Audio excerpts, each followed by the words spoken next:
শনিবার quick rental আইন করে প্রজ্ঞাপন জারি করেছে সরকার। এর ফলে বিদ্যুতের দাম কমানোর সুযোগ তৈরি হয়েছে বলে মনে করেন বিশ্লেষকরা। তবে এজন্য ক্যাপাসিটি চার্জ এবং অপ্রয়োজনীয় ভর্তুকি কমাতে হবে। সেই সাথে পুরনো আইন আধুনিকায়নেরও কথা বলেছেন তারা।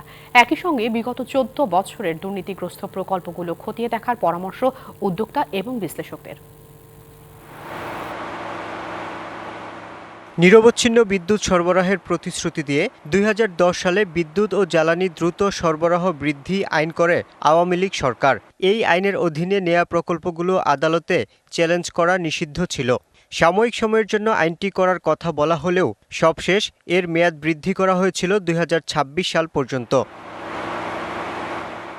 নগদের সর্বোচ্চ বার 167 টাকা রিচার্জে পাবেন 1 লাখ টাকা পুরস্কার। আরও আছে প্রতি সপ্তাহে পুরস্কার ও ক্যাশব্যাক। এই আইনের অধীনে নেওয়া হয় শতাধিক প্রকল্প, নির্মাণ করা হয় রেন্টাল, কুইক রেন্টাল বিদ্যুৎ কেন্দ্র, কেনাকাটা হয় কয়েক লাখ কোটি টাকার।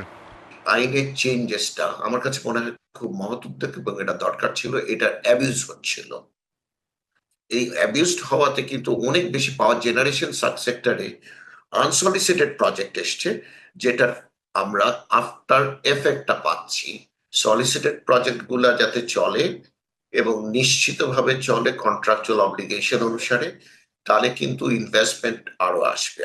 পিডিবির তথ্য বলছে দেশের 143টির মধ্যে বেসরকারি বিদ্যুৎ কেন্দ্র 81টি। সর্বোচ্চ বিদ্যুৎ উৎপাদন 16,477 মেগাওয়াট হলেও সক্ষমতা প্রায় 27,000 মেগাওয়াট। অতিরিক্ত সক্ষমতার জন্য গুনতে হয় কোটি কোটি টাকার ক্যাপাসিটি চার্জ। এতে বাড়তেই থাকে উৎপাদন খরচ। বাড়তি মূল্যে এমনকি পরিচিত এবং বিভিন্নভাবে সরকারগুলোর সঙ্গে সম্পর্কিত বিভিন্ন গ্রুপকে বিভিন্নভাবে কন্ট্রাক্ট দেওয়া হয়েছে, যেটা প্রতিযোগিতামূলক মূল্যে কিনলে সরকারের জন্য অনেক ব্যয় সাশ্রয়ী হতো এবং সরকারের জন্য অনেক রাজস্ব ব্যয় কম হতো। এমনকি ভর্তুকির যে দায় এই কুইক এনহ্যান্সমেন্ট অ্যাক্টকে ব্যবহার করে বিভিন্নভাবে হয়েছে, সেটা থেকেও সরকার এড়াতে পারত। ভবিষ্যতে যেন আইনের অপব্যবহার না হয় তা নিশ্চিত করার পরামর্শ উদ্যোক্তা ও বিশ্লেষকদের। Yusuf Rana, DBC news, Dhaka.